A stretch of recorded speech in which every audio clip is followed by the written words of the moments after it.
सुषमा के घर उसकी पड़ोसन विमला का आना होता है और विमला सुषमा के घर पर बने छोले भटूरे की खुशबू सूंघते हुए आई थी। क्या बात है, छोले भटूरे की खुशबू आ रही है तेरे घर से? तभी तो छोले भटूरे की खुशबू मुझे यहाँ तक खींच लाई है। मुझे पता था कि छोले भटूरे की खुशबू से तू यहाँ खींची चली आएगी, लेकिन तुझे आने में देर हो गई। छोले भटूरे तो कब का खत्म हो गए, अब तो बहू बर्तन धोने जा रही है।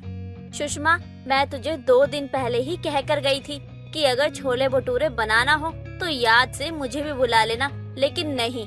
सुषमा, कोई बात नहीं, पड़ोसन होकर तू मेरे साथ ऐसा कर रही है, ये सही नहीं है। अच्छा चल ठीक है, अब ड्रामा मत कर। अगर अब कभी बनेगा ना तो मैं तुझे जरूर बुला लूंगी। अरे विमला काकी, माँ जी सही कह रही हैं। आप बिल्कुल गलत समय पर आई हो। आइंदा से छोले भटूरे बनेंगे ना तो सबसे पहले मैं आपके घर ही भिजवा दूंगी। अरे रहने दे बहू, तू भी अपनी सास के कहने में आ जाती है। पिछली बार तो कहा था ना कि छोले भटूरे बनवा कर मेरे घर भिजवा देना, लेकिन नहीं, तुझे तो कुछ सुनाई ही नहीं देता। अरे विमला, गुस्सा क्यों हो रही है? चल आजा, थोड़ी चुगली करते हैं, तेरा गुस्सा शांत हो जाएगा। सुषमा की बहू काजल जब से घर आई थी तब से सुषमा के घर में छोले भटूरे खूब बना करते थे और सुषमा की बहू काजल के हाथों के छोले भटूरे हर किसी को पसंद भी आया करते थे। और जब से काजल आई थी तब से तो हर 4-5 दिन में ही सुषमा के घर पर ये बन ही जाया करते थे। एक रोज सुषमा का पेट खराब हो जाता है और घर में काजल के हाथों के छोले भटूरे बने होते हैं। अरे बहू, आज फिर से तूने छोले भटूरे बना लिए। तुझे तो पता था कि मेरा पेट खराब है, लेकिन खुशबू तो बहुत अच्छी आ रही है, खा ही लेती हूँ थोड़े से। लेकिन माँ जी, आपका तो पेट खराब है ना। अगर आपने भूल से भी छोले भटूरे खा लिए ना तो आपका पेट और भी ज्यादा खराब हो जाएगा। इसीलिए रहने दीजिए, किसी और दिन खा लीजिएगा। बिल्कुल भी नहीं बहू, जब से तू आई है इस घर में तब से तो छोले भटूरे मेरे फेवरेट हो गए हैं। और विमला तो है ही ना बहू, अगर बच जाएगा तो उसे खिला देंगे, उसकी भी आत्मा को थोड़ी तृप्ति मिल जाएगी। अरे तू क्या मुझे छोले भटूरे खिलाएगी? मैं तो फिर से खुशबू से यहाँ तक खींची चली आई हूँ। बहू, चल जल्दी से अब मुझे गर्मा गर्म अपने हाथों का छोला भटूरा खिला दे। और तुझे क्या हुआ? तू ऐसे क्यों पेट पर हाथ रखे बैठी है? अरे क्या ही बताऊं विमला तुझे मैं, मेरे पेट में बहुत दर्द है। सुबह से कई बार टॉयलेट चली गई हूँ, पेट खराब हो गया है मेरा। अरे तो इतना खाती क्यों है तू जो तेरा पेट खराब हो जाए? अरे क्या बहू लेकर आई है सुषमा तू? एक नंबर बहू है तेरी, जो कह लो वो बना लेती है। अगर मेरी बहू को छोले भटूरे बनाने के लिए कहा जाए तो वो कभी भी छोले भटूरे बना ही नहीं सकती, इतनी आलसी है वो। अरे विमला, सच में तेरी बहू तो बहुत आलसी है। आज तक उसने मुझे कुछ भी बनाकर नहीं खिलाया, लेकिन जब से मेरी बहू आई है तो उससे कुछ न कुछ बना के खाती रहती है। और छोले भटूरे तो कुछ ज्यादा ही खाती है। ऐसे ही समय बीत रहा था। हर 2-3 दिन पर छोले भटूरे बने ही जा रहे थे। सुषमा का पेट खराब हो या फिर उसकी तबीयत खराब हो, लेकिन वो छोले भटूरे की इतनी दीवानी थी कि छोले भटूरे तो उसको खाने ही खाने थे। ऐसे ही एक रोज सुषमा का बेटा गोपाल अपनी माँ की बिगड़ती हुई तबीयत देखकर काजल से बोलता है, माँ, आज तक आप लोगों को खाने पीने के लिए मैंने कभी मना नहीं किया है, लेकिन जब आपकी तबीयत खराब है तो आप छोले भटूरे क्यों खाती हो? उसकी जगह कुछ और खा लो ना, जैसे कि खिचड़ी, दलिया। हाँ, उसे भी खा सकती हूँ, लेकिन तेरी बीवी के हाथों में जो जादू है ना, उसे कैसे भूल सकती हूँ बेटा। और बेटा, तू तो जानता है ना कि मेरी उम्र हो चुकी है और इस उम्र में कुछ न कुछ खाने का मन तो करता ही है ना। और ऊपर से बहू इतना अच्छा खाना बनाती है कि बिना खाए रहा ही नहीं जाता। और छोले भटूरे, हाय हाय, दुनिया की सबसे लजीज चीज है वो तो। काजल सुनो, आज के बाद ना हमारे घर में छोले भटूरे कभी बनेंगे ही नहीं। जब तक माँ की तबीयत ठीक नहीं हो जाती तुम कभी छोले भटूरे मत बनाना। और माँ, आपको सुबह उठकर घूमने जाना होगा। बिल्कुल भी नहीं, मुझे कहीं घूमने जाने की कोई जरूरत नहीं है, मैं बिल्कुल ठीक हूँ। अरे अभी तो नाती पोता भी नहीं हुए मेरे, और तू मुझे सीनियर सिटीजन कह रहा है। माँ जी, उन्होंने जो भी कहा है ना वो बिल्कुल ठीक कहा है। आखिर आपको छोले भटूरे खाने की जरूरत ही क्या थी जब आपकी तबीयत बिगड़ जाती है तो। इतना कहकर गोपाल अपने कमरे में चला जाता है और काजल बाकी के काम कर रही होती है। अपने पति की बात मानकर काजल कई दिनों तक छोले भटूरे नहीं बनाती है, जबकि छोले भटूरे घर के सभी सदस्यों के पसंदीदा थे। अब इस बात को करीबन 10 दिन बीत जाते हैं और एक रोज घर में फिर से छोले भटूरे बनते हैं। तुम माँ के लिए ना कोई सादा सा खाना बना दो, ये सब माँ को खाने की जरूरत नहीं है। और तुमको तो पता है ना कि माँ की तबीयत ठीक नहीं रहती है। अरे मेरी तबीयत ठीक नहीं रहती, इसका मतलब ये थोड़ी ना कि मैं खाऊंगी नहीं। लेकिन मैंने तो छोले भटूरे कम बनाए हैं, आपके हिस्से का तो कुछ भी नहीं बनाया है, इसलिए आप कुछ मत बोलिए। हाँ हाँ ठीक है, अब तू भी कर ले अत्याचार मुझ पे। मेरा तो इस घर में बोलना ही बेकार है, अब कुछ नहीं बोलूंगी मैं। चल बहू, छोले भटूरे लगा दे, भूख लगी है मुझे। लेकिन माँ बीमार रहती हो, आप समझती क्यों नहीं हो? अरे मैं तो समझ रही हूँ, तू क्यों नहीं समझ रहा है? भूख लगी है मुझे छोले भटूरे खाने हैं, कोई बहाना नहीं सुनना मुझे। इतना कहने के बाद काजल अपने हाथों के बने हुए छोले भटूरे लाकर जल्दी से सुषमा को दे देती है और सुषमा छोले भटूरे खाने लगती है। काफी दिनों बाद छोले भटूरे मिलने की वजह से सुषमा बहुत ज्यादा छोले भटूरे खा लेती है और काजल घर के कामों में लगी होती है। तभी अचानक से सुषमा के चिल्लाने की आवाज आती है और सुषमा बेहोश बरामदे में गिरी होती है। जब काजल अपनी सास की आवाज सुनती है तो वह भागकर बरामदे में आती है और फटाफट से अपनी सास को लेकर हॉस्पिटल जाती है। काजल, काजल माँ को क्या हुआ है? मुझे उनसे मिलना है। मैंने उनको 1000 बार कहा है कि माँ ये तली हुई चीजें मत खाया करो, लेकिन वो मेरी एक बात नहीं मानती है। डॉक्टर ने क्या कहा है? कैसी हैं वो? उन्हें माइनर अटैक आया था, अभी तो वो ठीक है। डॉक्टर ने उन्हें आराम करने के लिए कहा है और बिल्कुल सादा खाने के लिए भी कहा है। लेकिन माँ तो किसी की सुनती ही नहीं है, वो अपने मन की करती है। देखना आज भी वो अपने मन की करेंगी। जी देखिए, लेकिन अब हमें जैसे भी हो छोले भटूरे बनाना बंद ही करना होगा। और हाँ, अगर आपको भूख लगती है ना तो आप बाहर जाकर खाओ। तुम्हारी बात तो बिल्कुल सही है, लेकिन बाहर के छोले भटूरे सही नहीं होते हैं, इसलिए मैं तुमसे बनवा के खाता हूँ। लेकिन अभी माँ बीमार है तो घर में रहने ही देते हैं, बाहर का ही कुछ खा लूंगा। 2-3 दिनों बाद माँ जी की छुट्टी हो जाएगी, उसके बाद माँ जी का ध्यान रखना बहुत जरूरी है। इतना कहने के बाद गोपाल अपनी माँ से मिलने जाता है। कुछ देर बाद गोपाल घर आ जाता है और 2-3 दिन बाद सुषमा को अस्पताल से छुट्टी मिल जाती है और सुषमा घर आते ही छोले भटूरे खाने की रट पकड़ लेती है। अरे नहीं माँ जी, छोले भटूरे नहीं बनेंगे। वो क्या है ना, इन्होंने डाइटिंग शुरू कर दी है और मैं छोले भटूरे गर्मी में बना नहीं सकती, इसलिए आपके लिए या फिर हमारे लिए कुछ अलग बना है। जो आप खा रही हो ना, वही हम भी खाएंगे। हाँ माँ, काजल सही कह रही है, आपको भी ना वही खाना होगा जो हम खा रहे हैं। अच्छा ठीक है माँ जी, आप आराम करिए, मैं बाकी का काम देख लेती हूँ। बहू, कुछ चटपटा खिला दे, छोले भटूरे नहीं खिला सकती तो? अरे क्या चटपटा खिला दूँ, मैं तो कह कह कर परेशान हो गई हूँ, लेकिन आप हो कि सुनने का नाम ही नहीं ले रही हो। मेरी तबीयत खराब है, इसका मतलब ये थोड़ी ना कि मैं बाहर का नहीं खाऊंगी।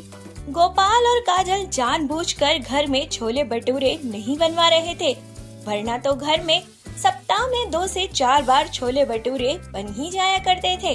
और इसी छोले भटूरे के चक्कर में सुषमा की तबीयत खराब हुई थी। इसी वजह से काजल भी अब छोले भटूरे बनाना बंद कर देती है। बचपन से ही शालिनी को टीवी पर फेमस होने का बहुत शौक था, जिसके चलते सबसे पहले उसने गाना गाना शुरू किया। लेकिन उसकी सुरीली आवाज लोगों के कानों से खून निकाल दिया करती। जिसके बाद उसने डांस सीखना शुरू किया, लेकिन पहले ही क्लास में वो अपना पैर तुड़वा बैठती है। इससे पहले कि वो टीवी पर फेमस होने के लिए किसी और काम को अपने हाथ में लेती, उसके माता पिता समझ जाते हैं कि बिटिया की शादी करने में ही भलाई है। अब शालिनी ससुराल में काम से ज्यादा टीवी देखने में ध्यान लगाती।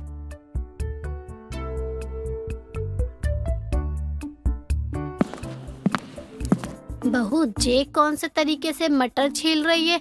सारी मटर जमीन पर बिखेर रखी है और छिलके बर्तनों में।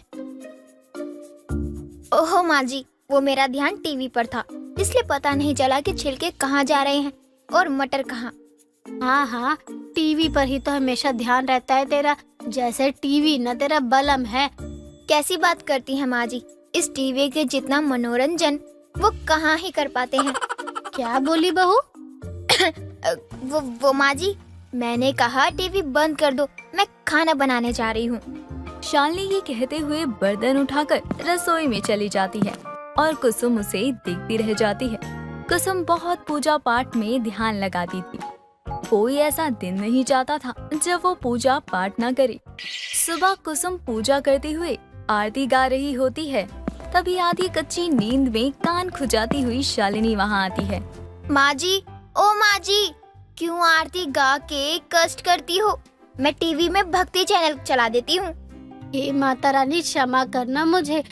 तुझे तो बस टीवी चलाने के लिए बहाना चाहिए। चुप करके कमरे में चली जा, क्योंकि मेरी पूजा में विघ्न डल रहा है। क्योंकि आप भी तो अपनी बेसुरी आवाज से घर में शोर कर रही हो। हाँ तो अपने कान में रुई ठूस ले, लेकिन मुझे अपनी पूजा करने दे। इससे पहले कि शालिनी कुछ कहती, दरवाजे पर दूध वाला आ जाता है और कुसुम फिर से अपनी पूजा में लग जाती है। अब बीतते समय के साथ शालिनी के ज्यादा टीवी देखने को लेकर अक्सर घर में कलेश हुआ करता। एक रोज कुसुम मंदिर के सामने बैठी आंख बंद किए माला जप कर रही होती है और शालिनी आकर धीमी आवाज में टीवी चलाकर बैठ जाती है। अचानक ही कुसुम की आंखों पर एक चमकीली रोशनी आती है और सामने माँ सरस्वती की मूर्ति से आवाज आती है, आंखें खोलो पुत्री। माता, माता मेरे तो भाग्य खुल गए। माता जी, आपने मुझे दर्शन दिए। तुम्हारी पूजा पाठ अतुल्य है, इसलिए मैं कुछ समय के लिए तुम्हारी जीवा पर वास करूंगी। उसके बाद तुम कुछ भी कहोगे वो सच हो जाएगा। शालिनी टीवी देखने में इतनी मग्न होती है कि उसे टीवी की आवाज के अलावा कुछ सुनाई ही नहीं देता। इधर माँ सरस्वती की मूर्ति से एक ज्योति निकलकर कुसुम की जीभ में समा जाती है। उसी वक्त टीवी के करीब जाते हुए शालिनी जोरों से चिल्लाती है, टीवी पे आने के लिए कितना रोना धोना करते हैं ये माँ जी। बहू, एक काम कर, तू टीवी में ही घुस जाना।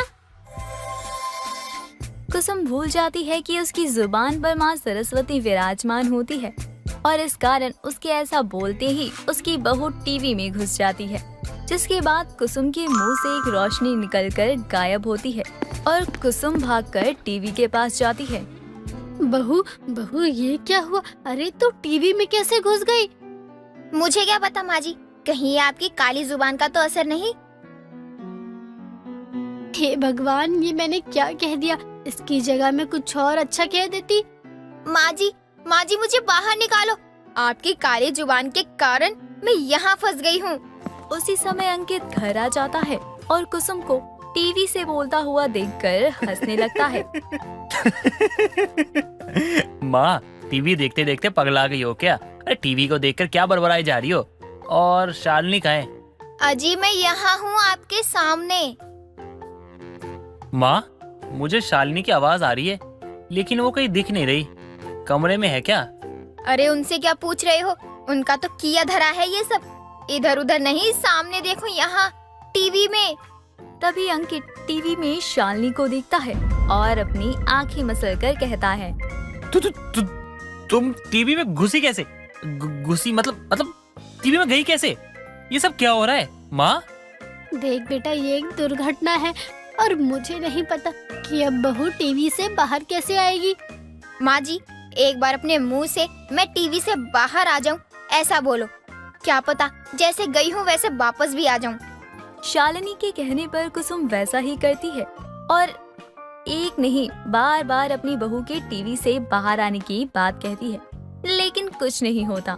तभी अचानक से लाइट चली जाती है और टीवी के बंद होने के साथ साथ शालिनी भी दिखना बंद हो जाती है। उसी वक्त पड़ोसन विमला मोमबत्ती लिए उनके घर आती है। अरे, इस मुई बत्ती को भी अभी ही गुल होना था। अरे कुसुम, घर में अंधेरा क्यों कर रखा है? ताकि तू अपनी मोमबत्ती यहाँ आकर खर्च कर सके। विमला, बत्ती गुल होते ही तुझे मेरे घर की याद क्यों आती है? वो क्या है ना, अंधेरे में बैठ के चुगली करने का मजा ही कुछ और है। माँ जी, टीवी क्यों बंद कर दिया आपने? यहाँ अंधेरे में मुझे डर लग रहा है। अंधेरे में अचानक कुसुम की बहू की आवाज सुनकर विमला घबरा जाती है और मोमबत्ती लेकर इधर उधर घूमने लगती है। कुसुम, तेरी बहू मुझे दिखाई क्यों नहीं दे रही है? लगता है मुझे मोतियाबिंद का इलाज करवाना ही पड़ेगा।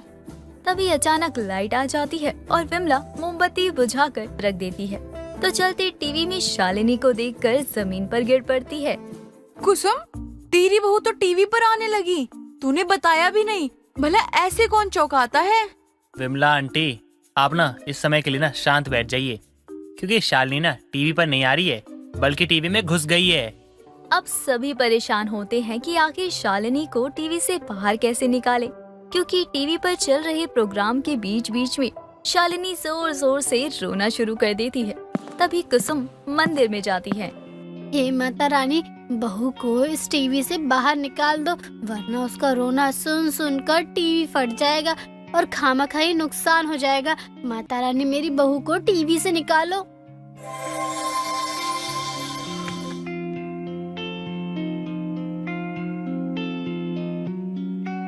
ये चमत्कार देखकर विमला वहीं बेहोश होकर गिर पड़ती है। इस घटना के बाद से शालिनी टीवी देखना बहुत कम कर देती है। एक रोज शालिनी बाजार जाती है तो सब्जियां लेते हुए जब सब्जी वाला उसे धनिया फ्री में नहीं देता तो वो चुपके से धनिया अपने थैले में रख कर निकल जाती है। लेकिन वो इस बात से अनजान होती है कि वहाँ एक ब्लॉगर फोन का कैमरा ऑन करके वीडियो शूट कर रहा होता है। अगले दिन दोपहर के समय विमला अचानक भागते हुए कुसुम के घर आती है। कुसुम, टीवी में तेरी बहू है। कुसुम! क्या बहू फिर से टीवी में घुस गई? माँ जी क्या बोल रही हो? मैं तो यहाँ हूँ। अरे, मेरा मतलब है तेरी बहू की धनिया चोरी करती हुई वीडियो टीवी पे वायरल हो गई। क्या? तभी कुसुम टीवी ऑन करती है तो उसमें शालिनी सब्जी वाले के ठेले से धनिया चुराते हुए वीडियो में दिखाई देती है। तेरी बहू की तो धनिया चोरी करते हुए वीडियो वायरल हो गई। कुसुम, लोगों के टीवी पे तो तेरी बहू छा रही है। हाय दैया, पहले अपने घर के टीवी में घुस गई, अभी सारे मोहल्ले के टीवी में चोरनी बनकर छा रही है। बहू, इस टीवी से तेरा कोई नाता है क्या, जो बार बार मेरी इज्जत का फालूदा बनाती रहती है? आखिरकार मैं टीवी पे आकर फेमस हो ही गई माँ जी। शालिनी टीवी पर फेमस हो गई, उसे बस इस बात की खुशी थी और उसकी ये खुशी देखकर कुसुम अपना सर पीटने लगती है। कुणाल सोफे पर लेटा हुआ टीवी देख रहा होता है। तभी उसकी माँ सुगंधा अंगड़ाई लेते हुए हॉल में आती है। कुणाल, चाय पिएगा? ये भी कोई पूछने की बात है क्या? माँ, बिल्कुल पीऊंगा। हाँ तो फिर अपने साथ साथ मेरे लिए भी एक बढ़िया अदरक वाली चाय बनाकर ले आ फटाफट से। मैं बनाऊं चाय? मुझे पूरे शरीर में अकड़न महसूस हो रही है। फिर माँ के रहते बेटा चाय बनाए, अच्छा थोड़ी लगता है। हाँ, लेकिन जवान बेटा सारा दिन घर में पड़ा रहे वो अच्छा लगता है। अरे, घर से बाहर जाकर कोई तो छोटा मोटा काम कर, ताकि तेरी शादी में कम से कम तेरी नौकरी के नाम पर दहेज मांगने लायक तो रहूं। हाँ हाँ माँ, ढूंढ लूंगा। कोई काम करने से पहले आप चाय नाश्ता तो करवा दो। सुगंधा जानती थी कि उसके आलसी बेटे से कोई काम नहीं होता, लेकिन कुणाल उसका इकलौता बेटा था, इसलिए वो कभी उस पर काम करने का दबाव भी नहीं बनाती। सुगंधा की पेंशन के पैसों से दोनों का गुजारा हो रहा था। एक रोज दोनों माँ बेटे पड़ोस की एक शादी में जाते हैं। देख ले सुगंधा, डॉक्टर लड़की मिली है मेरे बेटे को, और शादी का सारा खर्चा भी लड़की वालों ने उठाया है। इसे कहते हैं किस्मत। बस किसी जुगाड़ से मुझे भी इस कामिनी जैसी कोई बढ़िया नौकरी वाली बहू मिल जाए, फिर तो हम दोनों माँ बेटे की ऐश हो जाती। ये सब बातें छोड़ो माँ, और मुझे जरा 2 पूड़ियाँ दे दो। वैसे भी आपकी किस्मत कामिनी आंटी जैसी थोड़ी ना हो सकती है, इसलिए ज्यादा सपने मत देखो। क्यों नहीं हो सकती? अरे, इस चुड़ैल कामिनी से अच्छा घर परिवार तो मेरा है। और तू देख, मैं तेरी शादी ऐसी लड़की से करवाऊंगी जो घर तो संभालेगी ही, साथ में हमारे खर्चे भी संभालेगी। कुणाल को सुगंधा की बातों से कोई मतलब नहीं था। वो खाना खाने में अपना पूरा ध्यान लगाता है। तो वहीं सुगंधा की नजर शादी में आई निराली पर पड़ती है, जिसने सोने के गहने पहने हुए थे। सुगंधा जाकर अपनी पड़ोसन के जरिए निराली से बात करती है तो उसे पता चलता है कि उसकी सरकारी नौकरी है। ये सुनकर ही सुगंधा के मन में लड्डू फूटने लगते हैं। कुछ समय बाद वो अपने बेटे का रिश्ता लेकर निराली के घर पहुंच जाती है। बहन जी, आपको घर ढूंढने में कोई दिक्कत तो नहीं हुई ना? नहीं नहीं, बिल्कुल भी नहीं। अरे इतना बड़ा घर तो किसी अंधे को भी दिख जाए, मेरी नजर तो फिर भी तेज है। तो क्या करता है आपका बेटा? कुछ भी नहीं। मतलब बेरोजगार है? नहीं बहन जी, एक अच्छी कंपनी में मैनेजर है, तो कुछ करना ही नहीं पड़ता, बस सबको मैनेज करता है मेरा बेटा।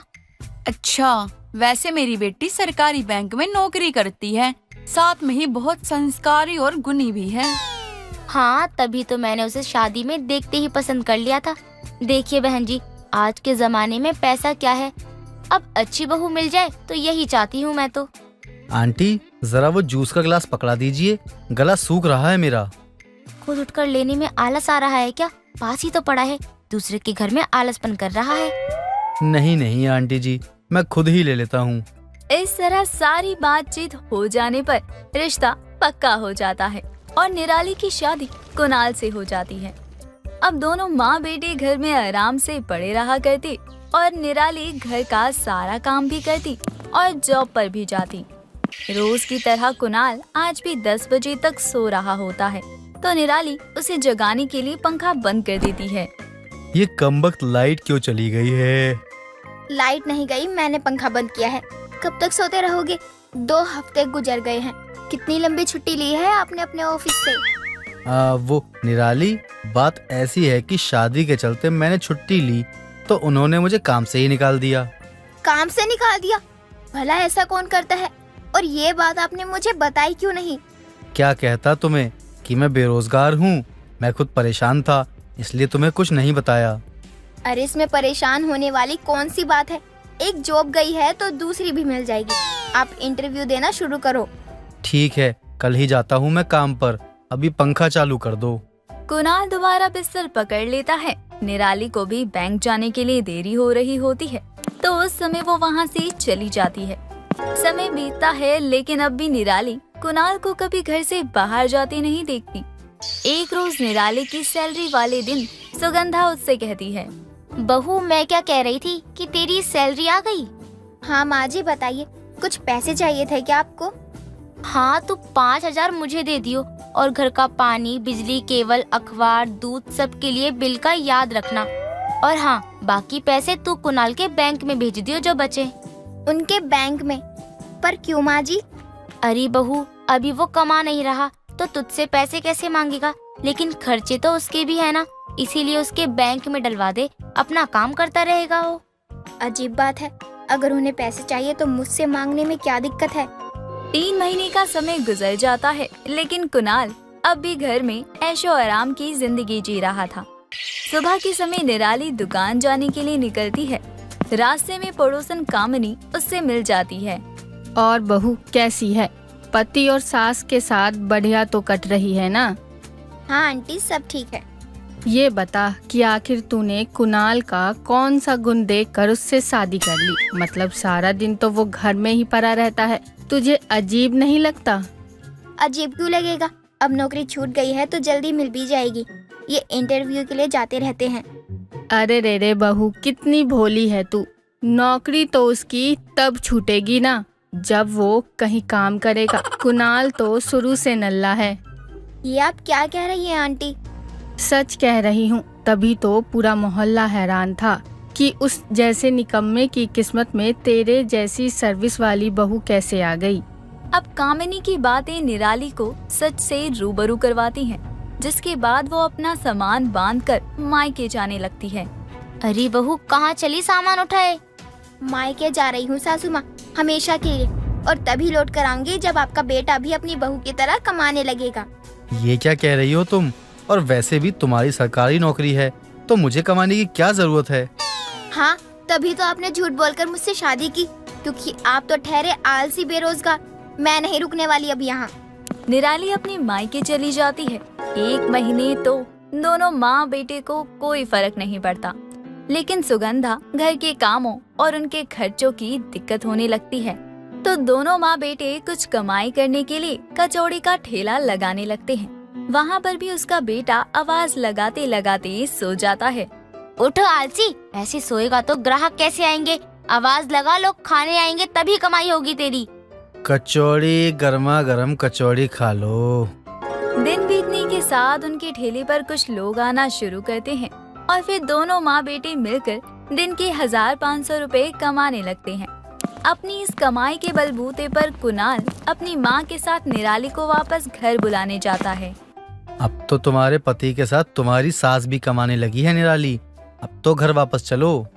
कचौड़ी बेचकर चंद पैसे क्या कमा लिए तो अपने आप को कामकाजी समझ रहे हैं आप। अरे आपकी कमाई से मेरी जरूरतें पूरी भी हो जाएंगी क्या? लेकिन बहू, उसके लिए तो तेरी नौकरी तो है ना। मेरी नौकरी से आपको क्या लेना देना है माँ जी? उसमें से तो मैं आपको एक फूटी कौड़ी भी नहीं देने वाली। हाँ तो हमें भी तुम्हारी सरकारी नौकरी की कमाई नहीं चाहिए, इतना घमंड अच्छा नहीं है निराली। अब जिसके पास सरकारी नौकरी है वही तो घमंड करेगा ना। मेरे घमंड को तोड़ना है तो ढंग से कमाई करो।